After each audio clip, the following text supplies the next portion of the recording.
Well, Malome, thank you so much for helping my project. Can you say a little bit about yourself?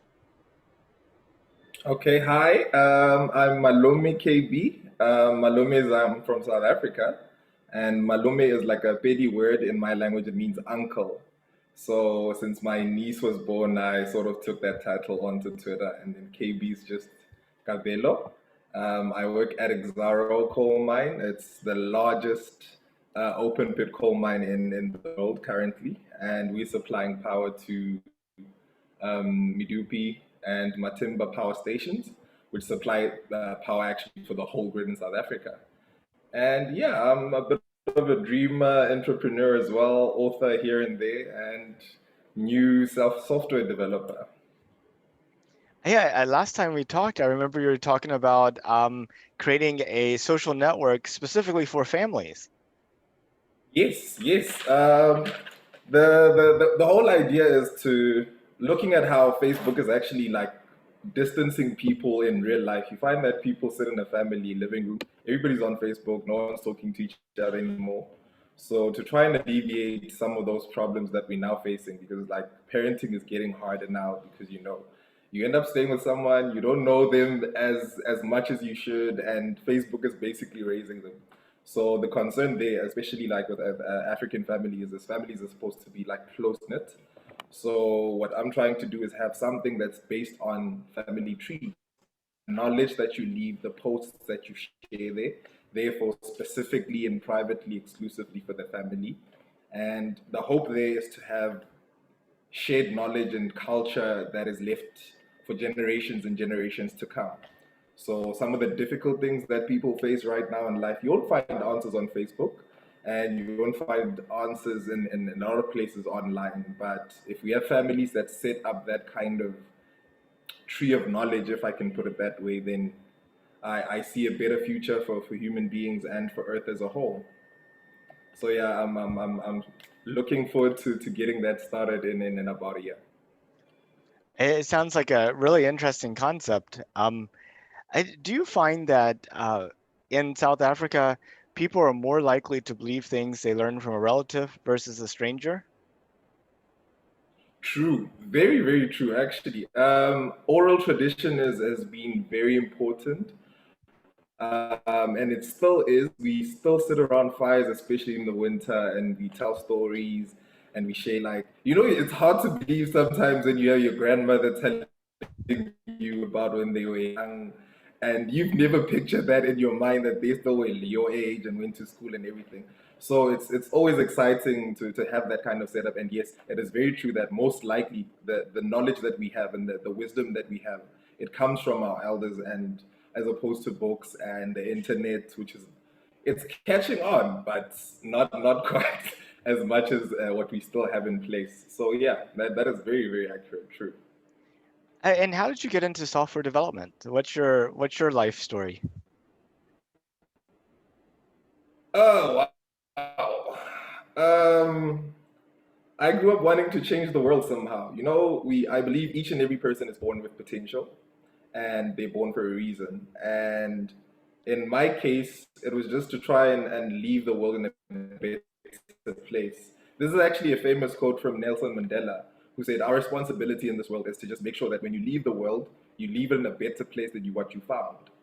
So my story began there. And when you look at companies like Facebook, Apple, and all these big tech companies, they're actually making a lot of money, but not doing as much as I feel they could in terms of I think it's social commitments and things like that.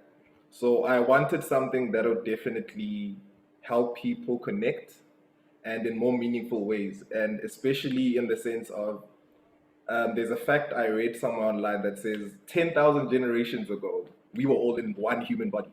Meaning, if you go back far enough, you find that we were all connected to just one person and we're all related. But looking at the world now, it's so diverse and there's so much racial things going on that you don't realize that, guys, like, we're still family. We're still one. We're still brothers and sisters. You may look different because we are creatures of adaptation and we adapt to the environments that we live in. but when all said and done, we are still one human being at some point in time.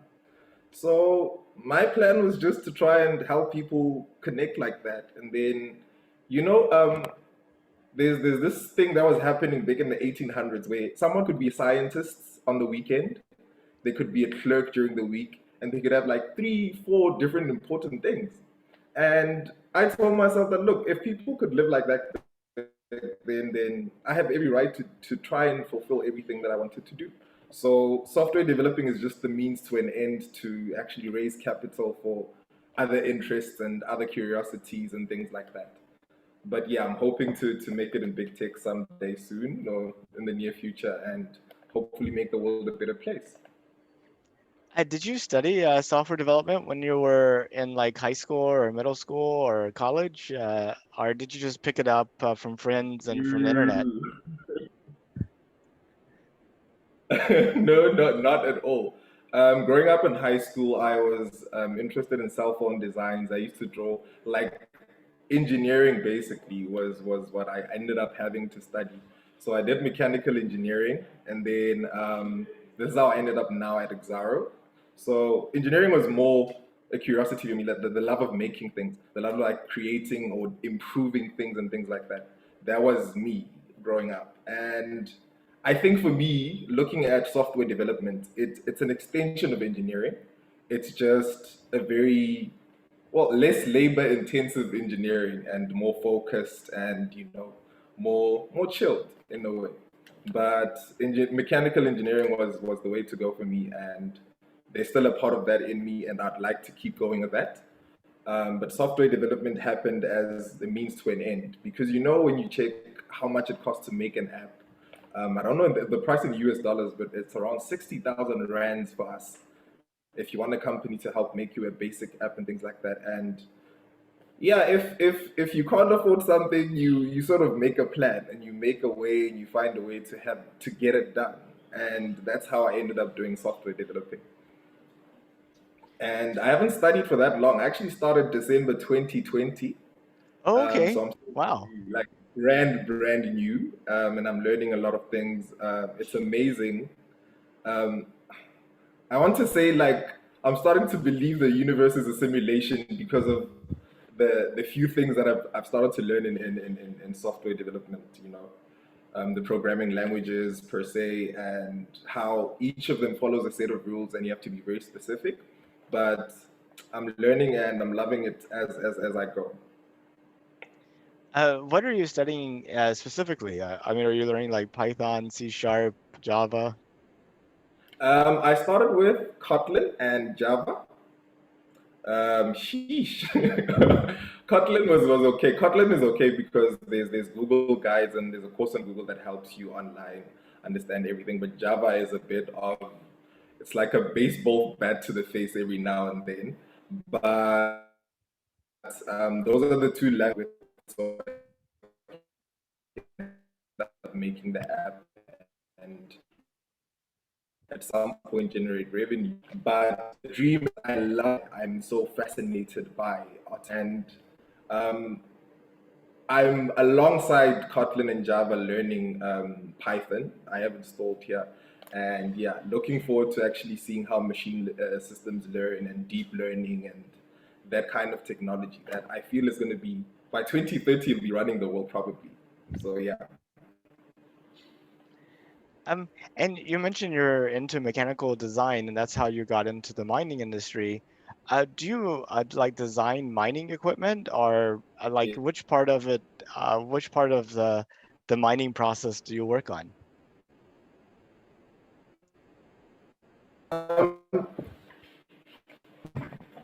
The structure is there are technicians that are in the plant, and it's mostly gravity assisted, meaning we push things, put things up, raise their potential, and then as the gravity does its work, we just help filter everything out.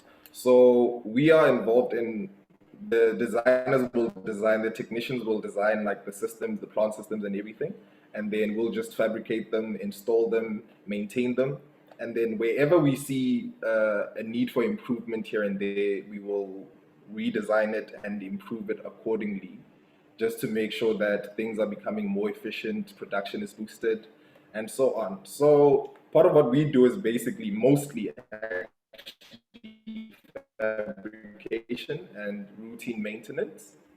And even then, I foresee a future where machine learning helps us with things like inspection and whatnot. Because like, if the human ear can listen, like for example, when I do my routine morning inspection, some of the parts you listen for abnormal sounds and things like that, and then you hope that, okay, in hearing that this is not as it should be, you can tell that in a week or so, this is going to be needs replacing in some way or another. So with machine learning, you could actually put in data and data of just recordings of the plant as it runs. And at the end of the day, the machine can tell you well in advance that, yo, this thing is going to break down in a week or in 2 weeks or in a month. So you need to plan for it. So yeah, I'm trying to sort of make my job easier. There's a quote I love from Bill Gates that says, "If you want something done well, hire a lazy person to do it, and they will find the easiest, most simplest solution to the job at hand." So, as much as it's hard work now, I'm hoping 10 years from now it'll be easier for whoever comes in after me and the next generation and things like that. Yeah. Yeah, no, that's a really awesome concept. I mean, you're so right. Just listening to like a washing machine or a dishwasher or a car or a garage door opener, um, Yeah. there's some telltale sounds whenever it's not behaving properly. And how simple is it to put a couple of Yeah. microphones Exactly. and just kind of analyze that? Yeah, yeah. So we hoping in the future we can more implement things like that.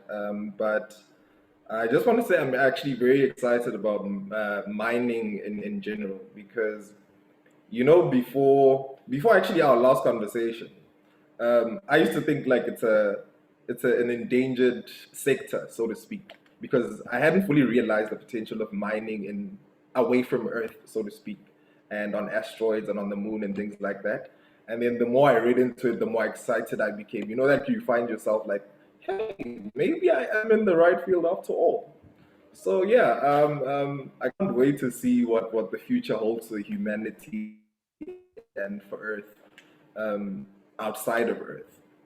You know, it's gonna be like finally leaving, the parents' house, so to speak, because that's been Earth for us this whole time, and finally you're gonna leave the basement and go explore and find our own place out in the stars. It's kind of interesting, I think about mining on the moon versus mining on the Earth. You're essentially in a vacuum. The moon has like 1/7 the gravity of Earth, so like the whole gravity assisted technologies would behave differently than they do here. And it's going to take some time for us to figure out how to actually mine the moon and Yeah, get stuff out of it. yeah, very true. As like you mentioned, the gravity assisted methods for mining right now they work because of the gravity on Earth. But once you leave the Earth and you go into the vacuum, it does get slightly more difficult because you have to design something that more or less works on pressure and fluids than gravity itself because there's very little of it to work with. And yeah, that might prove to be a challenge for innovation and to improve things and make sure that we we will find a way somehow. And we're not going to do it like, to quote John F. Kennedy, he said we're not going to the moon because it's easy, but we're going it because it's hard. And we know that we're going to face many challenges in the vacuum of space. The distance between the Earth and the Moon is small in comparison. But if we can conquer that, literally, the solar system is the limit, the universe is the limit, and telling how far we can go as a species. Indeed, we just have to start making steps. The one thing that we need is the desire to go. If you're not strong enough, everything else will follow in place.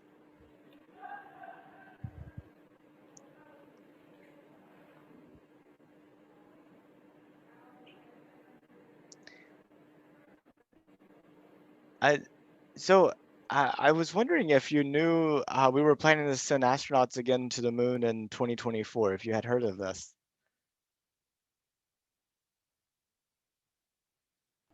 Oh yeah, they.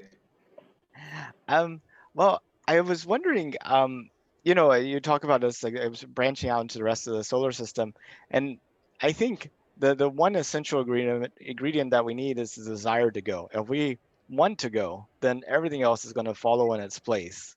And I was wondering if you thought that was a valid uh, statement.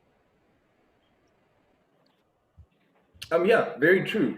We need to be curious. Part of like why I love human history so much is how far we've come in terms of how much we've explored.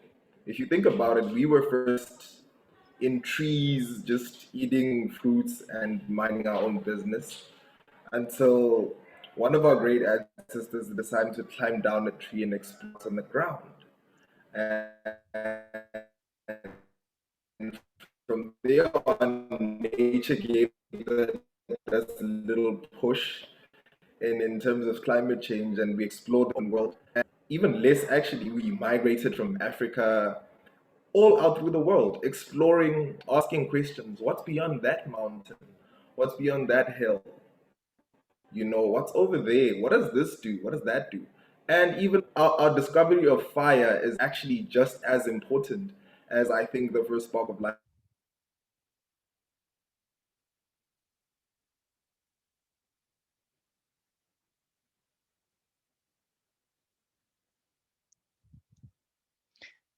Oh, I think you're back now. Okay, cool. You said the discovery of fire is just as important as.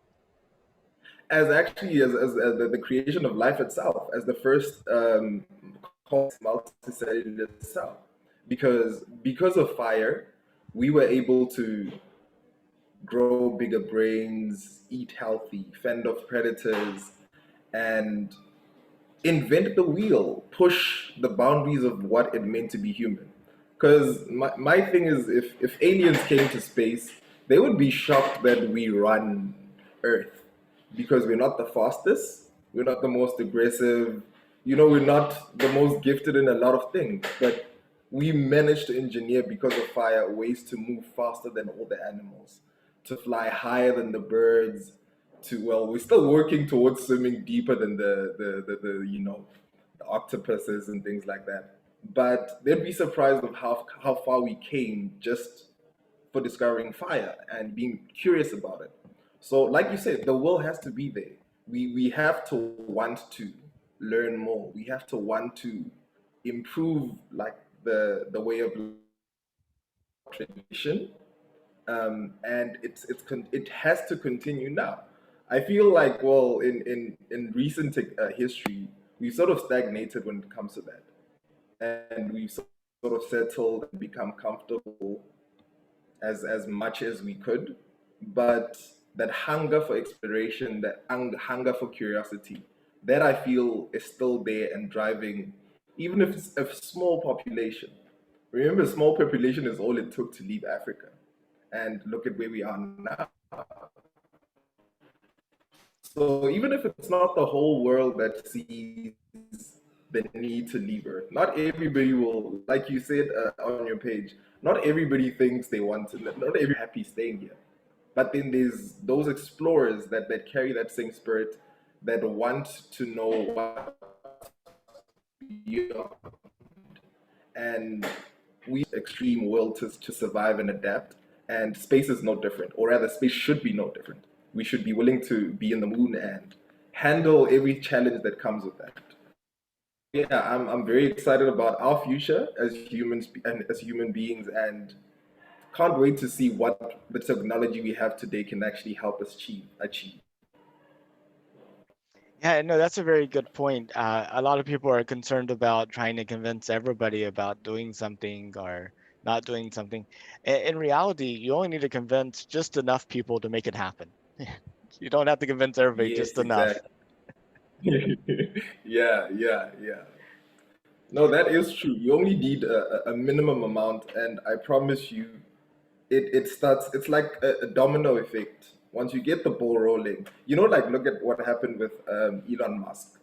Everybody says, you know what, commercial space flight is not going to happen. Even the first astronauts on the moon were like, yo, this is not how we do things, and this is not happening. But he pushed, and now look, there's Blue Origin, and there's all these other companies that are pushing for the moon.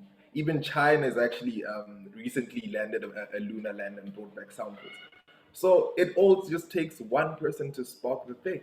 And from that one person with a dream or an idea, a few other people join. And before you know it, thousands and hundreds of thousands of people are on board.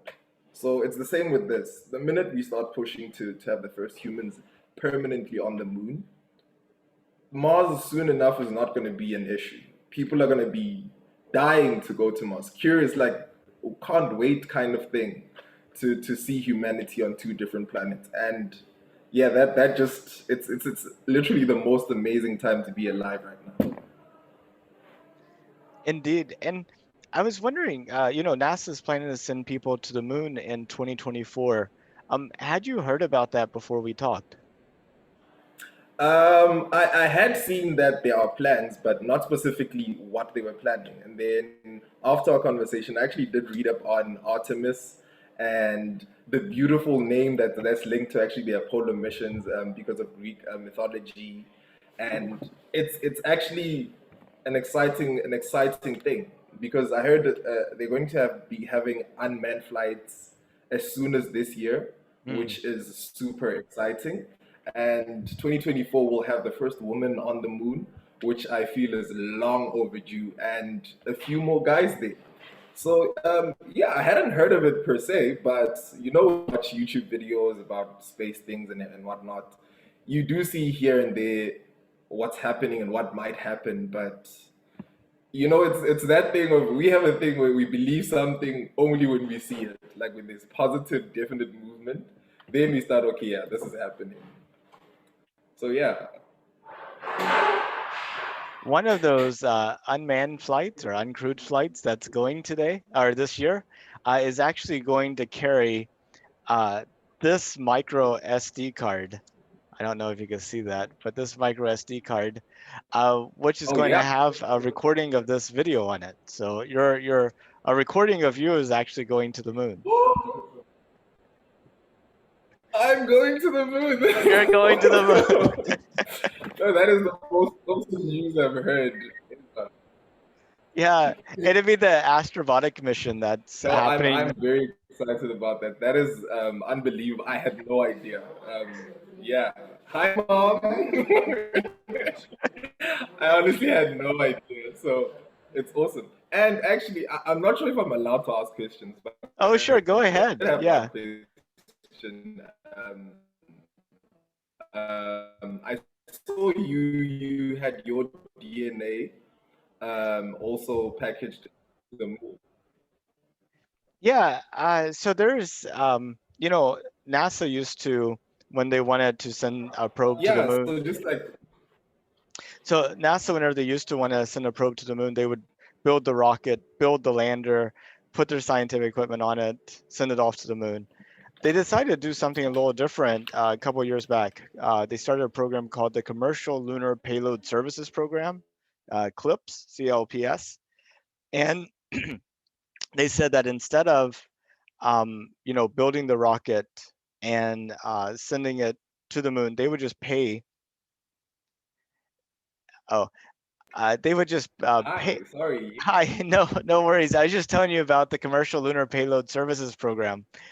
So NASA, Yes. instead of sending their building their own rockets and landers to send stuff to the moon, actually is paying these private companies to send it to them, and they're doing it like you might do with DHL or FedEx or some other package delivery firm. Yeah.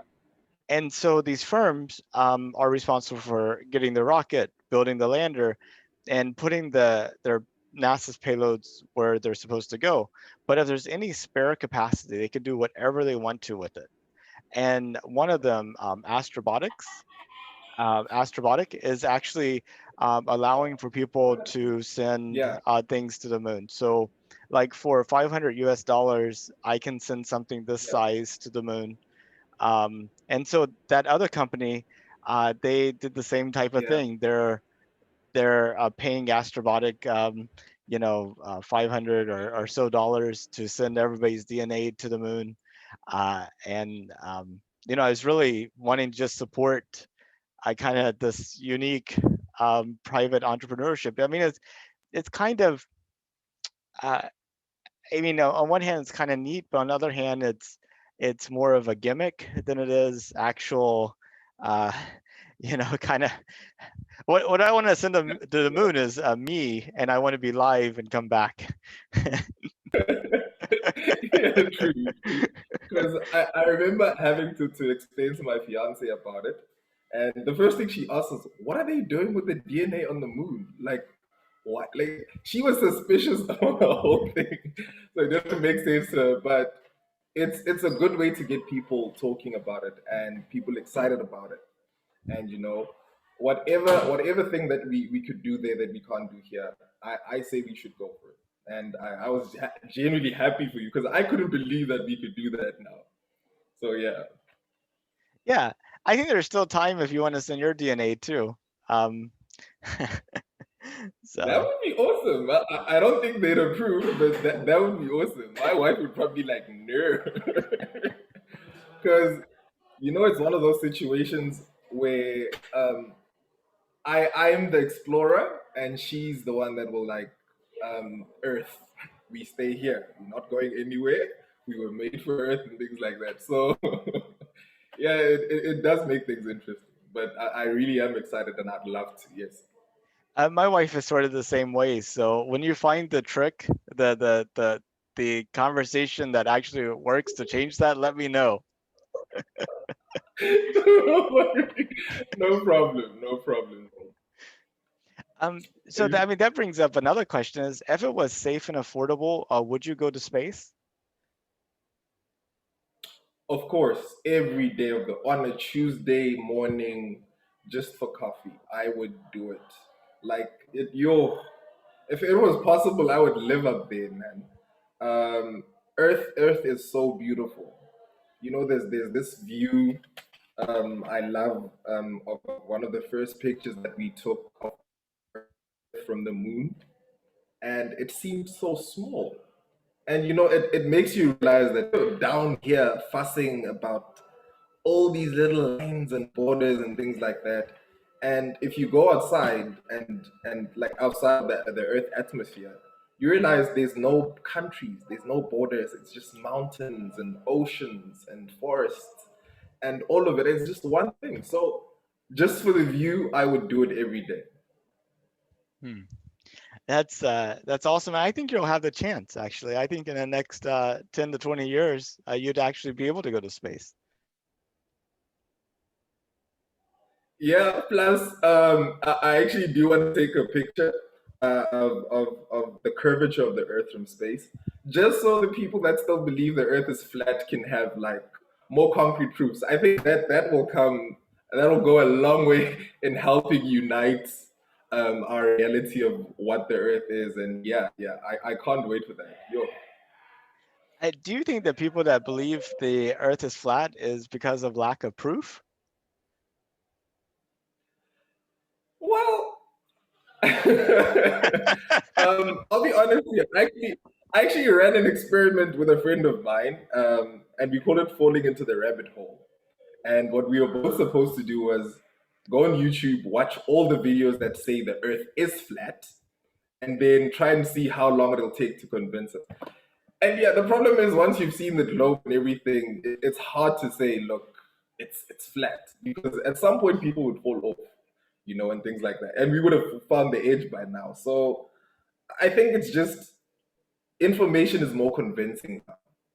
Someone can be on YouTube and like quote or misquote a scientist and say this is what they mean and this is what they are. So it's yeah, it is a lack of rather proof that people still think, it's probably flat. And it's harder to convince someone against what their eyes are seeing because when they look out, everything looks flat. It's just all flat, like with the naked eye. So it takes a certain height and a certain view to realize, okay, no, this is not. And yeah, it's gonna take a while before we figure out what we're gonna do about misinformation. I personally think that a lot of these flat earthers are like, I'm never going to be able to afford a trip to space, but maybe I could make somebody mad enough that they'll send me for free just to convince me.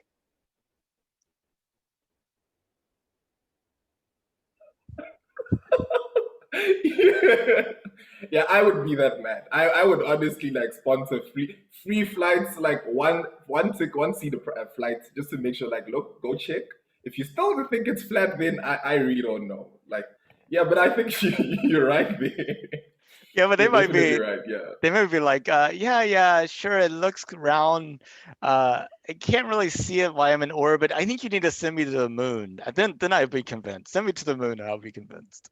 Yeah, if that was the case, then I promise you, our efforts to actually get people talking and on the moon and into space would be greatly helped. It would really be come in quite a lot of handy. So yeah, that would help. That would definitely help our cause. Well, Malome, thank you so much for your time. Is there anything that you wanted to talk about that we didn't get to? Um, no, just there's okay, just as human to human. I believe. Look, we have a set amount of time on Earth, and I love what you're doing.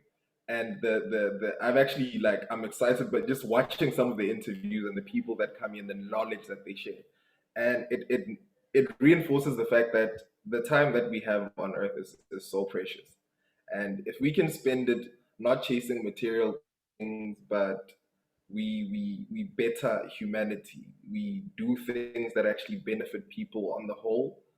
I think we are going somewhere. At least there's another 100 years for us.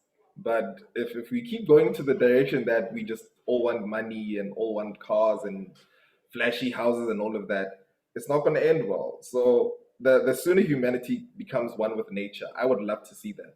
Um, there's actually a book I'm sort of working on as a means to like all my dreams and everything. I'm trying to put them in the book. So even if I die, that knowledge remains and can be passed on. And part of that a dream in that book, just a small snippet, is when people come and see the Earth, like time travelers and whatnot, come back and see the Earth, they find it's flat. They're not a lot of humans on the surface, and human beings have actually evolved to living and digging skyscrapers underneath the surface of the Earth, leaving just the surface for nature and for trees and for animals and for all those other crazy people that decide, you know what, we want to run around with spears and interact with nature like our ancestors. That would be awesome if we could sacrifice that much for the sake of the earth and give nature a helping hand in healing the earth. And we've like 7 year record right now of global warming, and each year is the hottest and things like that. Honestly, it hurts to see us watch that in ignorance. And I'd love for 30 years from now, 50 years from now, for a whole different picture than what's happening today. So yeah, my parting words would be just I hope that dream comes true and we are as a species one with the earth. And closed loop systems, you are a genius. Those are actually the answer to a lot of problems that we're having right now. I don't think there's such a thing as waste, and there shouldn't be such a thing as waste. It's just we don't know what to do with it yet. But at some point, certain things that we're using now are waste. The carbon that we're mining here, that was waste once. It was dead trees that just carbonized after millions of years.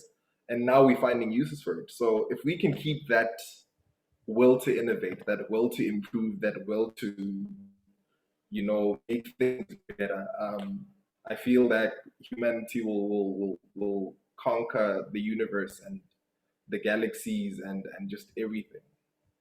Yeah.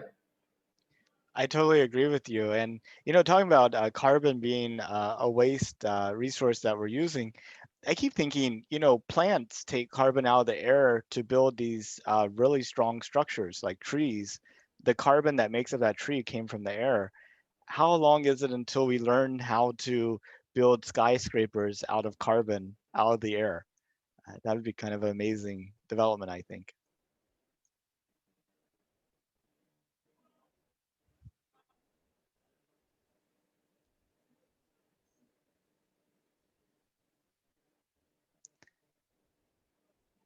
Well, Malome, um, can you hear me?